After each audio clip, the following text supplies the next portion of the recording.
critère important, évidemment, c'est le côté fonctionnel. Voilà, il y a de l'espace. C'est un endroit tranquille, paisible. C'est pas le grand luxe, mais c'est confortable. Donc voilà, avec des gens ici, les locaux, qui font tout pour nous mettre dans les meilleures conditions. Donc évidemment, en amont, les différents services de la fédération avaient déjà fait une présélection.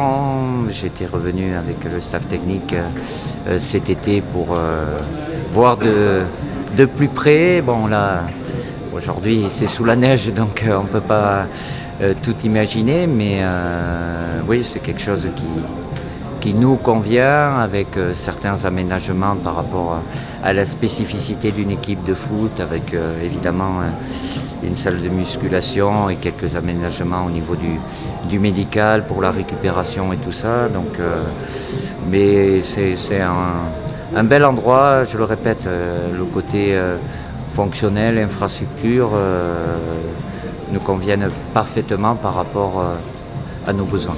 Sur la gauche, il y aura la tribune. Quelques jours de travaux.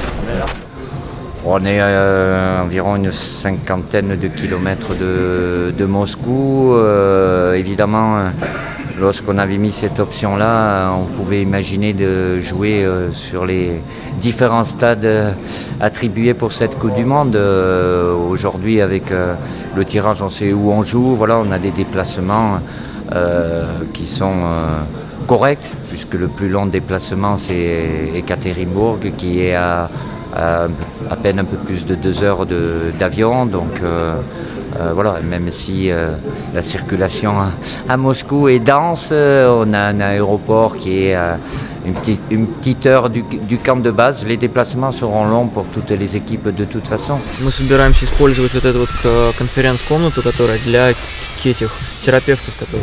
Les différents services de la fédération et le marketing feront ce qu'il faut pour personnaliser ce lieu, et que les joueurs et l'ensemble du staff, parce qu'il y a l'ensemble du staff aussi, on sera une cinquantaine de personnes à séjourner ici, et on se sent un peu comme chez nous, comme ça avait été le cas au Brésil lors de la Coupe du Monde.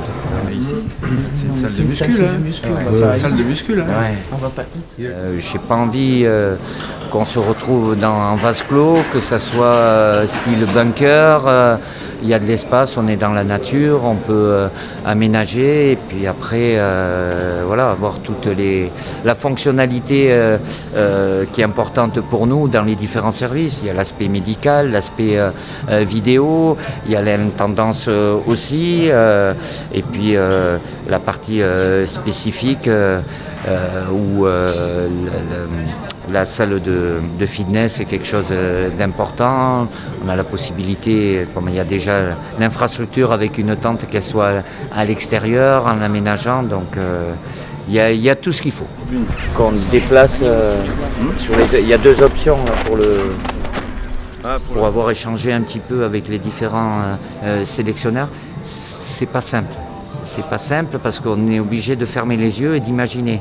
On a été voir le terrain d'entraînement, on a du mal à s'imaginer un beau stade, ça va être le cas.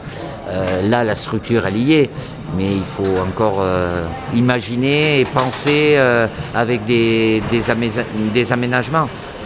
Coup de cœur, j'irai pas jusqu'à là, mais je trouve ça très bien. C'est pas, je le répète, on n'est pas là pour être dans du 5 étoiles, le grand luxe. C'est pas le but non plus. On a le confort et le côté